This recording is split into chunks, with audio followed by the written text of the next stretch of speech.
of begging for urgent 2K all the time, here is how you can make 5,000 naira every day with your smartphone without any capital or skill. Let's see how much data costs directly from MTN, how much data costs directly from Airtel. We know that these are the most common service providers in Nigeria, right? Now you can tap into this and make money for yourself. And here's how you do it. Go over to Play Store and download Cheap Data PTU. You register and also create a transaction PIN. Now let's check out their data bundles and see how you can make money from them. Can you see the difference in price? The data is cheap. Now what you do is to tell your friends on your WhatsApp status or around you that you sell cheap data. Everybody uses data every day. So let's say you sell 2 gig for 600 naira. You make a profit of 127 naira per unit. Many people use more than 1 gig of data every day.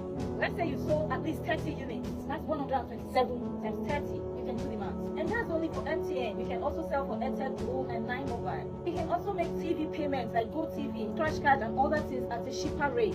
So if you're not lazy, there is no reason you shouldn't be making money with your smartphone right now.